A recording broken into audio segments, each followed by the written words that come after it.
I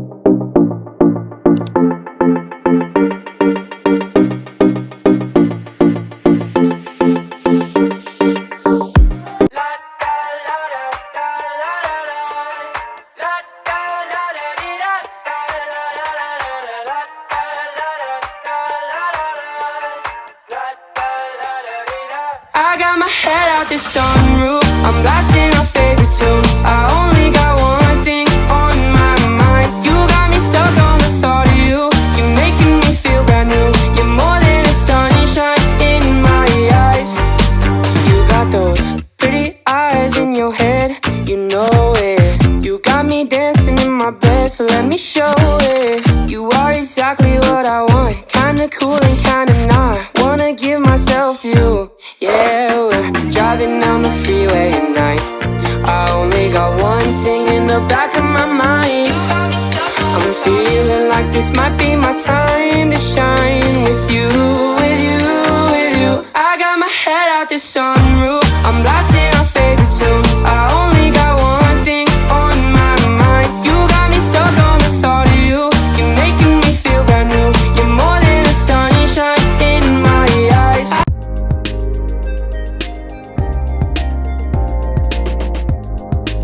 In my opinion, there is a relationship between Islamic studies and this fundraising and encourage us to become entrepreneurs in the future. Allah says in Surah Al-Qasas chapter 28 verse 77, "But seek through that which Allah has given you, the home of the hereafter, and yet do not forget your share of the world, and do good as Allah has done good to you, and desire not corruption in the land. Indeed, Allah does not like corruptors." This verse reminds believers to seek the rewards of the hereafter while not neglecting their share of the world, and encourage us to utilize the blessings and bestowed upon them by Allah to engage in lawful and beneficial activities, including entrepreneurship, without falling into corruption.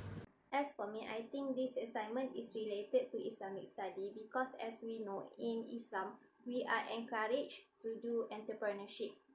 It is said that 9 out of 10 of sustenance come from doing business. So for the first question, yes, I think there is a relationship between this task and also Islamic study, because by doing this task, I actually can practice the value of honesty and also integrity into my daily life. So I uphold these values by being truthful when dealing with my customer, providing accurate information about my product and also my service to my customer, and I will also ensure that my customer will receive what they expect. So this reflects the teaching of the Prophet, who was known for his honesty and also his integrity in all his aspects of life, including business. My answer will be yes, and this is after we actually learn on like one of our topic in Islamic study regarding how you can actually obtain resources or how you can earn in a halal way. Okay? Yes, in my opinion, this activity has the relationship within Islamic studies, applying the correct concept of Islamic economics and finance. This is really important when we want to do any business and other. Yes, for me, this fundraising activity really relate to this subject because we apply the aspect of Islamic economics and finance into this task. This activity somehow changed my perception in life as a whole, and is encouraged me to value the importance of hardship, self-reliance, and utilize one's abilities for the betterment of oneself and society. Now I understand how much my parents have sacrificed in order to fulfill our demands and desires. For me, this one doesn't really change my perception or the way I think about life. I think it's just the same. Maybe because we had done a lot of fundraising activity before, so it's just the same like the previous fundraising activity. I think by engaging in this task, it did change the way I think about life, because it helps me become more aware of Islamic value and how it applies to my daily life. I started to paying attention to things like being honest, treating others fairly, showing kindness, and also respecting others. So all these principle of value help me find a balance between my material needs and also my spiritual growth. And by applying this Islamic principle, I developed a more meaningful and fulfilling way of living. Yes, to be honest, because I would say for my age, which is already in adult life, it's hard out there to especially earn more money. Okay, and you really need to work hard to actually because as things are expensive nowadays. So from here, I can see that actually you can do many things. You can earn money in many ways, and there is no excuse. So whether you want to do it or not.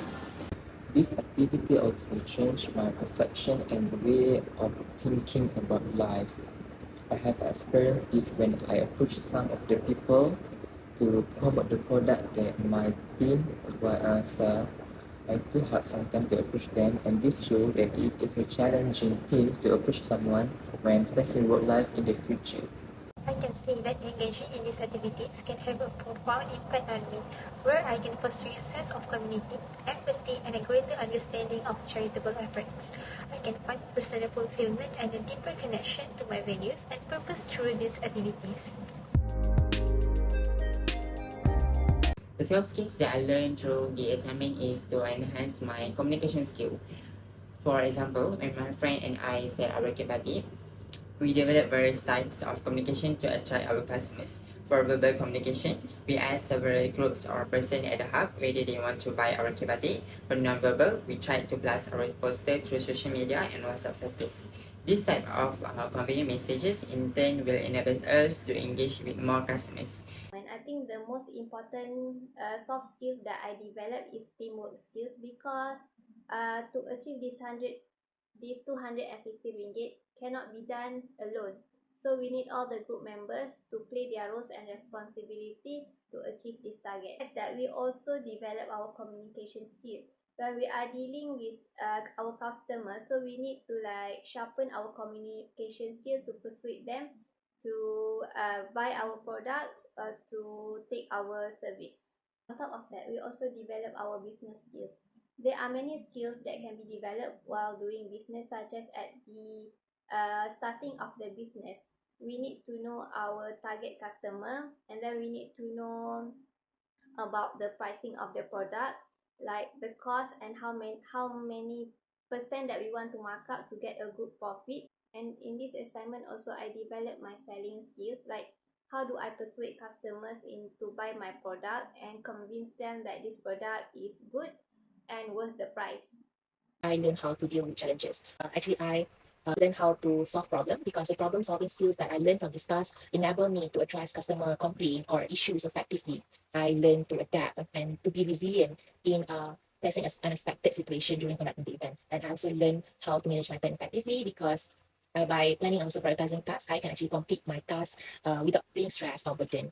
Organizing also managing time effectively helped me to ensure that everyone is on track, deadlines are met, and also tasks are coordinated efficiently. Actually, I start to realize, like after doing this activity, I started to be quite good in reading other people's body language, in which this is very important. When you are able to read other people's body language, you can actually know on how to attract them to buy your product. I mean, we can attract them in so many ways, in so different ways, so that into like making them liking and feeling that they need our product. Soft skill that I learned that how to communicate effectively to the people around. If we want to do a business, we have to communicate and attract them effectively, and they may attract to our products. The additional skills and soft skills that can be learned from Islamic studies forensic include communication, especially with the customer, organization and planning, financial management, where we as a treasurer have to handle the income, problem solving, emotional intelligence, and patience. If someone declines my offer for a service and leaves, I will respect their decision and respect their right to choose. I will thank them for their time and consideration. If possible, I will politely ask for their feedback on why they declined the offer.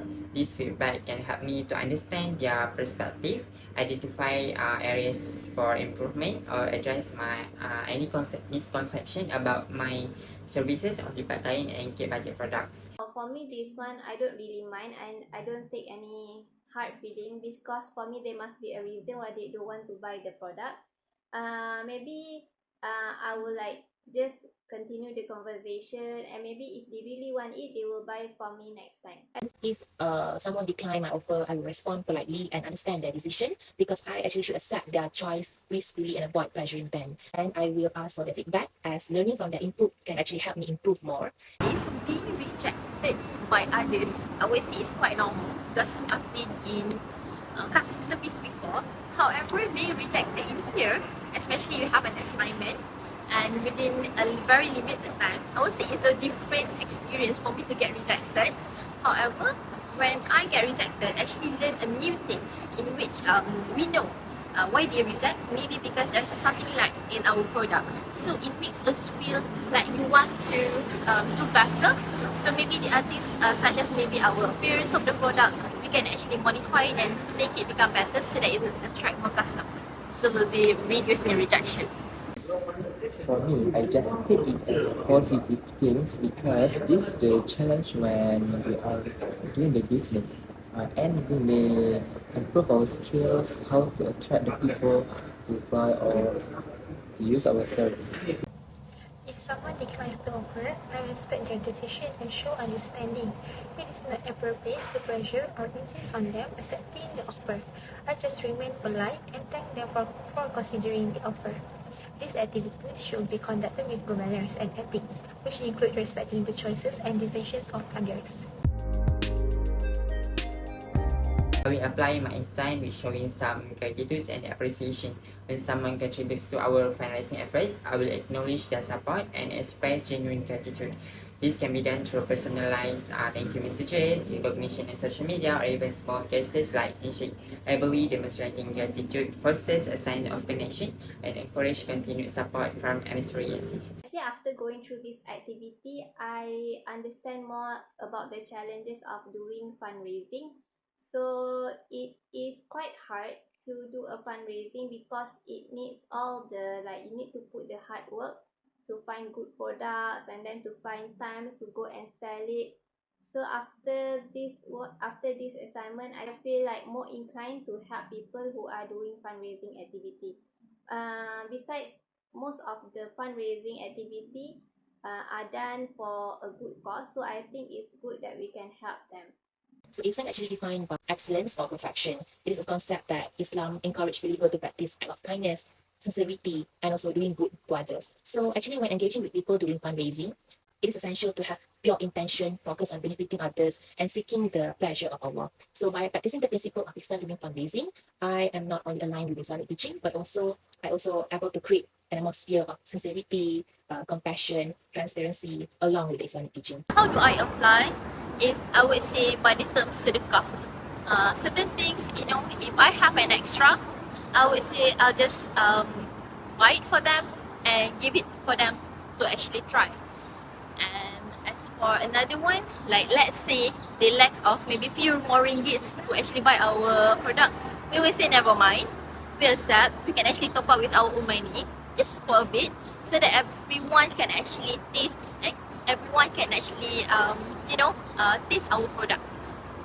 I relate the concept Islam when I was doing the fundraising activity, such as discussion about activity, how we can achieve our activity and cooperate with other team members, and last but not least, do good to people around.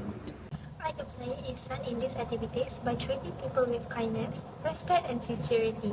It means actively listening to their needs, providing excellent customer service, maintaining clear and transparent communication, showing gratitude for their contributions, and ensuring their experience with the fundraising process is positive and meaningful.